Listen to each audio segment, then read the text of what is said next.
The grand entrance of Emerald Bay Resort glistened under the tropical sun as Elena Novak stepped out of her modest taxi, immediately feeling out of place among the luxury vehicles. Staff greeted arriving guests with champagne glasses, yet their smiles faltered when they spotted her worn backpack and simple linen dress. "Welcome to Emerald Bay." A hostess named Victoria finally approached, her practiced smile not reaching her eyes as they assessed Elena's appearance. "How may I assist you?" "I have a reservation for the Ocean Suite," Elena replied, her soft voice carrying a hint of an Eastern European accent. She fumbled in her bag for confirmation, unaware of the skeptical glances exchanged between staff. Victoria's perfectly sculpted eyebrows arched upward. "The Ocean Suite? That's our premier accommodation." "Yes, my husband Thomas insisted on booking it," Elena explained, locating the email on her phone. Victoria examined the confirmation with thinly veiled disbelief. "This reservation was made by a Mr. Thomas Novak." "My husband," Elena nodded. "I see." Victoria's fingers tapped on her tablet. "There seems to be some irregularity. The Ocean Suite is typically reserved for our premium clientele." A well-dressed couple nearby paused their check-in, observing with curiosity. The man whispered something to his companion, who covered a laugh with her manicured hand. "Perhaps there's been a misunderstanding," Victoria continued smoothly. "We have garden view rooms available that might be more appropriate." Elena felt her cheeks flush. After 15 years of marriage, she was accustomed to being underestimated, but it still stung. She straightened her shoulders, summoning the quiet determination that had carried her from rural Slovakia to becoming a world-renowned ethnobotanist, a fact unknown to those judging her. "The confirmation clearly states Ocean Suite," she insisted gently. "My husband arranged it for our anniversary." Victoria's smile tightened. "Without a premium membership card or the booking credit card, we'll need verification. Perhaps if Mr. Novak could join us." "He's arriving tomorrow. He's finishing an important project." "How convenient," Victoria murmured, just loud enough to be heard. She gestured to a junior staff member.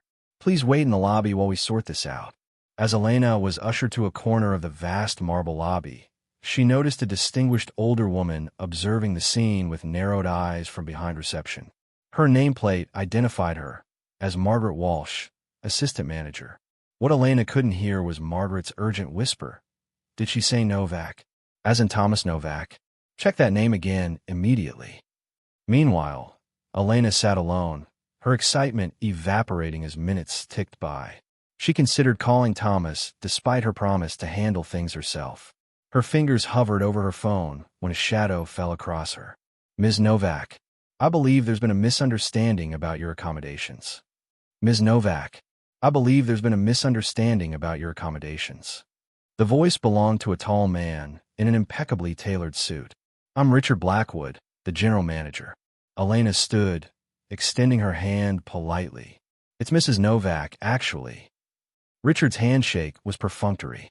"Yes. Well, there seems to be an issue with your reservation. The Ocean Suite is reserved for VIP members or special guests of the ownership.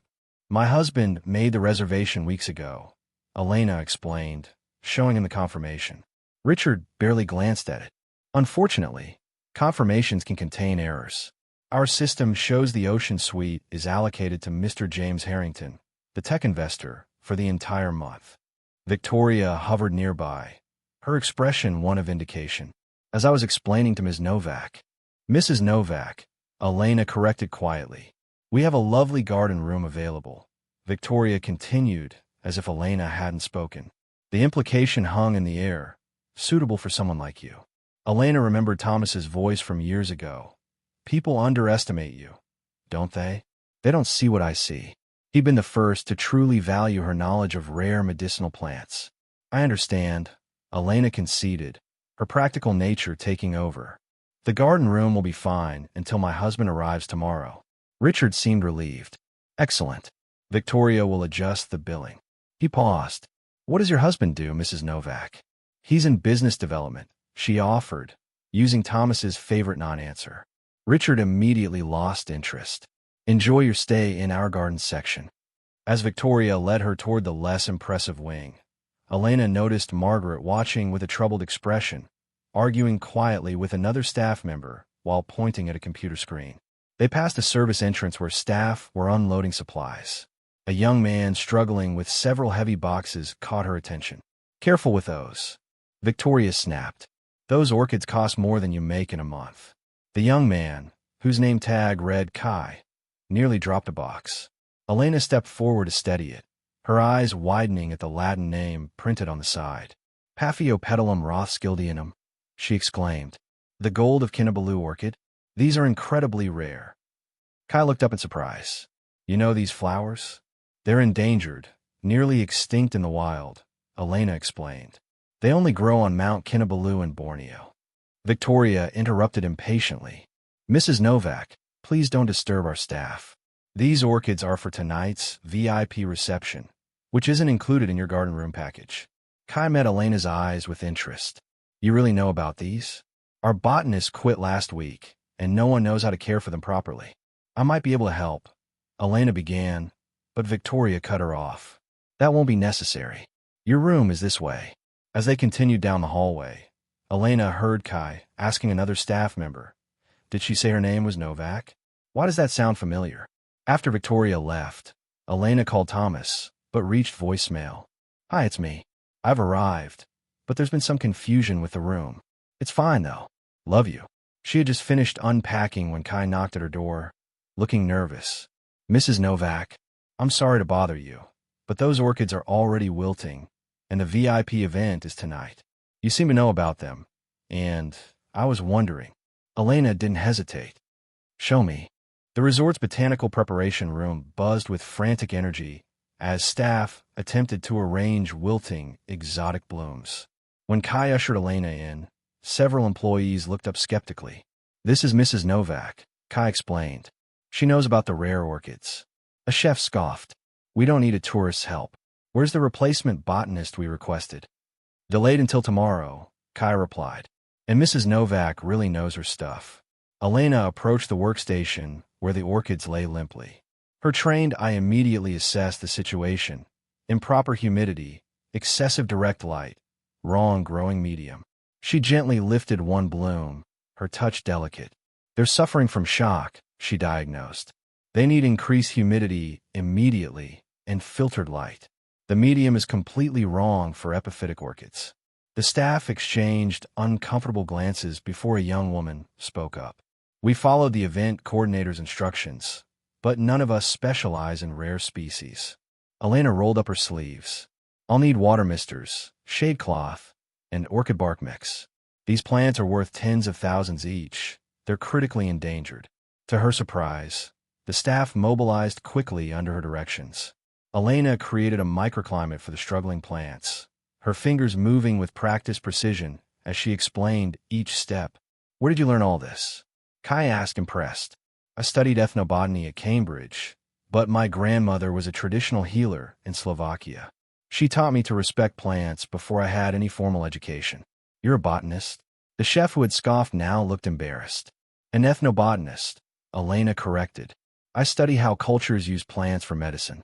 These orchids have compounds being researched for anti-cancer properties, which is precisely why they're the centerpiece for tonight's pharmaceutical showcase." A new voice interjected. Margaret Walsh stood in the doorway, observing with interest.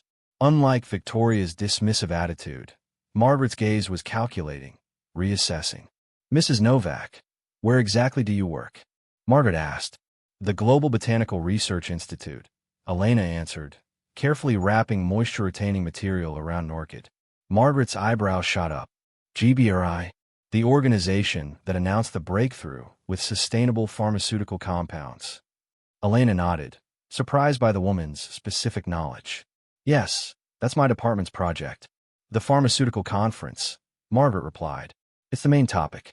The keynote speaker tomorrow is—" She stopped abruptly. "What did you say your husband's name was?" "Thomas Novak." Margaret's expression transformed completely. "Thomas Novak of Nova Life Pharmaceuticals?" The Thomas Novak who recently acquired a controlling interest in the Emerald Bay Resort Group.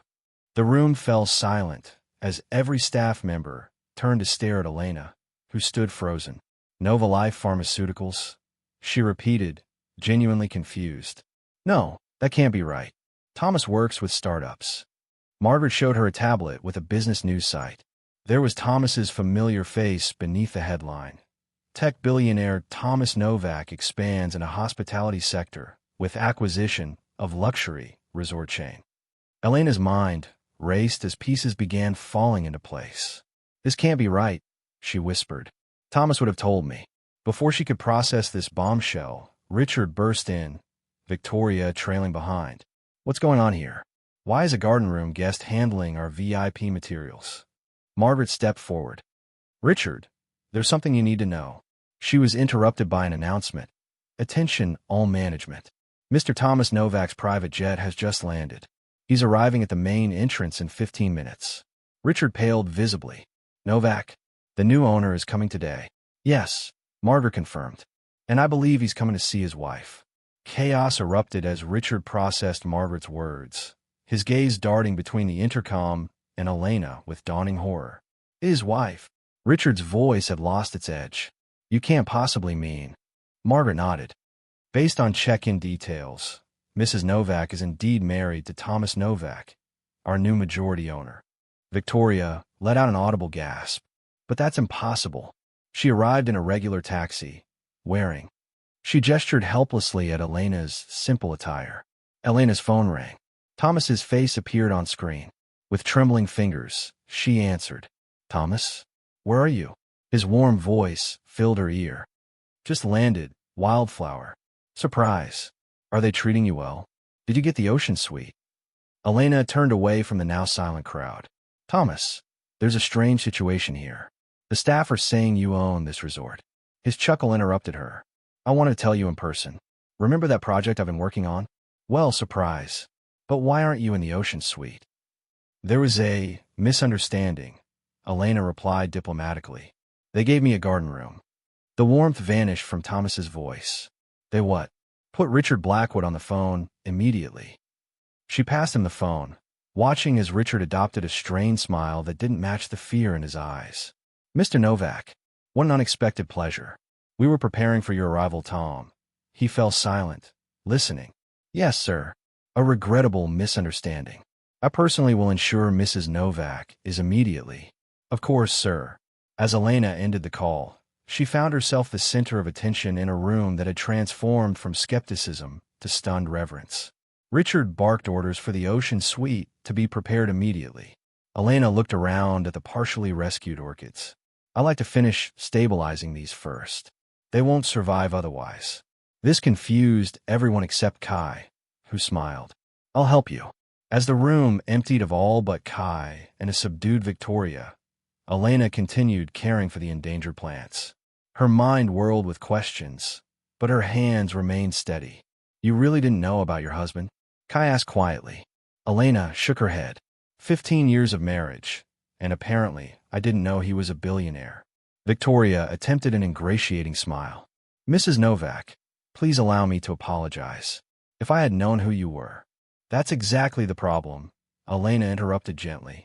You believe I should be treated differently based on who you thought I was, or wasn't. A commotion in the hallway signaled a significant arrival. The door swung open, and there stood Thomas, her Thomas, looking exactly as he always did in his favorite blue button-down shirt and khaki pants. Their eyes locked across the room, his filled with apology, hers with questions.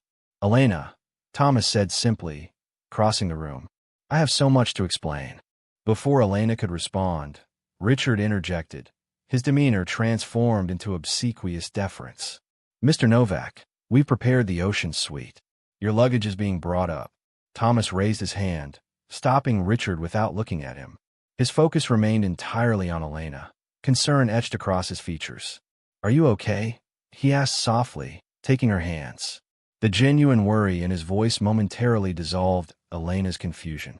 This was still her Thomas, the man who remembered to water her plants when she was away on research trips. I'm still processing, she answered honestly. Why didn't you tell me? Thomas sighed. I want to tell you everything today here. It seemed fitting since this is where it all started. Where what started? Nova Life Pharmaceuticals. His eyes lit up with familiar enthusiasm. Remember our second date? You showed me your research on sustainable harvesting of medicinal plants. And I said someone should develop a company around those principles. Elena nodded. You inspire that vision, Elena. All of it. Thomas gestured to the room. I started small, just like I told you, helping biotech startups. What I didn't mention was that I was investing in them, developing them based on the ethical framework your research championed. Richard stepped forward. Perhaps this conversation would be more comfortable in your suite. The only thing you should be preparing, Thomas interrupted, his voice suddenly cooler, is an explanation for why my wife was denied her reserved accommodation. Richard's professional mask slipped. A regrettable misunderstanding. Victoria was simply following protocol for unverified. Unverified? Thomas repeated. My wife had a confirmed reservation under her name. Yes, but without the proper, Victoria began. Without the proper what? Clothing? Jewelry? Each question fell like a hammer. My wife is Dr. Elena Novak, one of the world's foremost ethnobotanists. Her research is the foundation upon which Novalife Pharmaceuticals was built. Elena touched his arm. Thomas, it's okay. It's not okay, he insisted with unusual intensity. I've watched for years as people underestimated you. But this, he gestured around the resort, this is literally my house now. Richard attempted damage control. Mr. Novak, if we had known who Mrs. Novak was. That's precisely the problem. Thomas interrupted. Your protocols shouldn't change based on who you think someone is. Margaret stepped forward. Mr. Novak, if I may. Mrs. Novak has just saved our entire botanical display for tonight's reception. Without her intervention, we would have lost specimens worth hundreds of thousands of dollars. Thomas's expression softened with pride. That doesn't surprise me at all. My wife has been saving precious things that others undervalue for her entire career.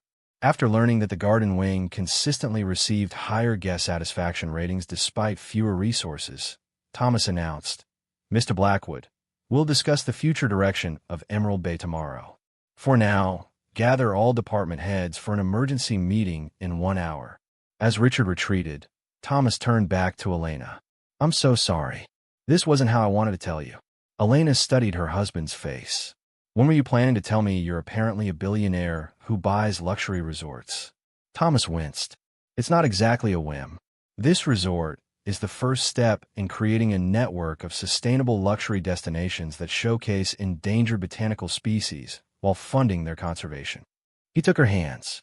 Remember that dream we talked about on our 10th anniversary? About creating sanctuaries where people could learn about plant conservation. Elena's eyes widened. You remember that conversation? I remember everything you say. Wildflower, he replied with a small smile. Your vision is becoming reality. Starting here. For the first time since arriving, Elena felt tears threatening. All these years, she had believed Thomas supported her work out of love. She had never imagined he was building an empire around her ideas. But why keep it secret? She asked, hurt evident in her voice. That's a longer conversation, Thomas replied. But first, I believe we have a pharmaceutical reception to prepare for, where the keynote speaker needs to inspect the botanical displays. Elena looked confused. Keynote speaker? Thomas's smile widened. Surprise number 3. The conference organizers requested the world's leading expert on sustainable pharmaceutical botanicals. That's you, Dr. Novak. The grand ballroom fell silent as Thomas and Elena entered. Over 200 staff members stood in nervous anticipation. Richard introduced them with forced cheerfulness. Thomas approached the microphone. I want to explain why I acquired Emerald Bay Resort. This property has unparalleled biodiversity, assets that should be its main attraction rather than just a backdrop for luxury. My vision is to transform this into the world's first conservation-focused luxury destination. A murmur of surprise rippled through the crowd. This vision wasn't mine alone, Thomas continued. It was inspired by my wife's pioneering work in ethnobotany. Dr. Novak will be overseeing the Botanical Sanctuary Program, which will become the centerpiece of the resort's new identity.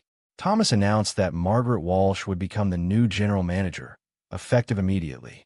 Her first task will be to evaluate our management structure and recommend changes that align with our new vision. Richard's face drained of color as he realized the implications. At Emerald Bay, we will value substance over appearance, conservation over consumption, and respect over exclusivity, Thomas declared. Those who cannot align with these values will not be part of our future. Later in their ocean suite, Elena asked. Nova Life Pharmaceuticals? A luxury resort empire? Were you ever going to tell me if this hadn't happened? Thomas sat beside her, his expression serious. Tonight, actually. That's why I arranged for you to be the keynote speaker. I wanted to surprise you with what your ideas had built. But why keep it secret for so long? The hurt in her voice was evident. He took her hands in his. I was afraid you'd think I was trying to take over your work, to make it about money rather than science. I wanted to support your dream without changing who you are. The brilliant, humble scientist who cares more about saving an endangered orchid than staying in a luxury suite. Elena felt tears gathering. All these years, I thought you were just being supportive. I never imagined you were building an empire around my research philosophy. Not around it, Thomas corrected softly. Because of it. Every company I've developed follows your principles of sustainability and respect for traditional knowledge. The pharmaceutical executives mingled among the botanical displays, centered around the now-thriving gold of Kinabalu orchids, surrounded by educational placards detailing their significance. Elena stood in her blue silk dress, her grandmother's amber pendant at her throat, her only concession to ornamentation. Julian Torres specifically requested a private word before your speech, Thomas whispered. The man who called your research quaint folklore at the Stockholm conference. Victoria, now acting as a server, approached Elena. Dr. Novak, I wanted to apologize for my behavior earlier. Why did you treat me that way? Elena asked directly. Victoria hesitated before answering honestly. Because I've been taught that's how success looks here, identifying the right kind of guests. And now I understand how wrong that was. Not just because of who you turn out to be, but because no guest should be treated that way. Elena nodded. Everyone deserves a chance to learn and grow. As Elena took the podium, she saw a mixture of expressions in the audience. Many of you know me as Dr. Elena Novak, ethnobotanist and conservation advocate. What you may not know is that just 6 hours ago, I was deemed unworthy of entering the premium section of this very resort. A ripple of surprised murmurs swept through the crowd. I share this not to embarrass anyone, but because it illustrates the central theme of my work. We often dismiss what we don't immediately value, whether it's a person in simple clothes or an endangered plant. As she concluded her presentation on sustainable pharmaceutical approaches, Julian Torres approached with a champagne glass. Your presentation was illuminating. Your results speak for themselves. He lowered his voice. And finding myself in the resort owned by your husband certainly encourages a second look. Elena's expression cooled slightly. I would hope my research stands on its own merits, regardless of my personal connections. By the end of the evening, the narrative had shifted completely. The woman initially relegated to the garden wing was now the center of the most prestigious event, not because of her husband's position, but because of her own expertise. Richard Blackwood stood at the window of his office, his back rigid with tension as Thomas and Elena entered. I know when I'm being pushed out, he said, turning to face them. 20 years at this resort, and it ends like this, replaced by the garden wing manager because I followed standard protocols. Is that what you think happened? Thomas asked quietly. You arrive unannounced, finding your wife wasn't given VIP treatment because, let's be honest, she doesn't present as a VIP. Elena stepped forward. Mr. Blackwood, do you understand why your standard protocols are problematic? They're industry standard, he replied defensively. Luxury resorts operate on exclusivity. The orchids you nearly lost today, Elena continued, don't display their value ostentatiously. Yet they're irreplaceable, the result of millions of years of evolution, containing compounds that could save countless lives. Value isn't always visible on the surface. A long silence followed. Finally, Richard sighed. I'm not sure I'm the right person to implement your vision. But I didn't come here to fire you, Thomas replied. We're creating a new position, Director of Guest Experience Transformation, to rethink how luxury and conservation can coexist. Your experience could be valuable if you're willing to learn. Richard looked to Elena. And you believe this conservation-focused model can succeed with our clientele? I believe people capable of affording luxury are also capable of appreciating substance, she answered thoughtfully. Richard nodded slowly, his resistance giving way to curiosity. It would be a completely different direction. Change often is, Thomas agreed. The question is whether you want to be part of it. With careful deliberation, Richard extended his hand. "I'd like to try." Later that evening, Elena stood on the balcony of the ocean suite, watching moonlight dance across the waves. Thomas joined her. "What are you thinking about, Wildflower?" "That nothing and everything has changed," she replied. "I'm still the same person I was this morning, yet the world treats me differently." "The world is finally seeing what I've always seen," Thomas said softly. A knock at the door revealed Kai with a small potted plant. "I'm sorry to disturb you, Dr. Novak, but the orchid in Greenhouse 3 isn't responding to the standard treatment." Thomas smiled knowingly. "Duty calls." Elena was already moving toward her field kit. Some things never change. In the greenhouse, surrounded by rare plants bathed in moonlight, Elena carefully examined the struggling orchid. This was who she had always been, a woman who saw value in what others overlooked.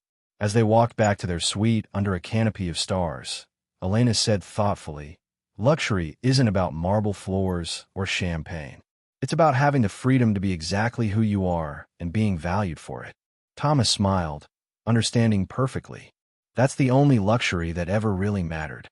And as they entered the suite together, the simple woman who had been denied entry hours before now walked through the door not as a guest to be judged, but as the heart and soul of what Emerald Bay Resort would become. A place where true value was recognized and celebrated, regardless of how it presented itself to the casual observer.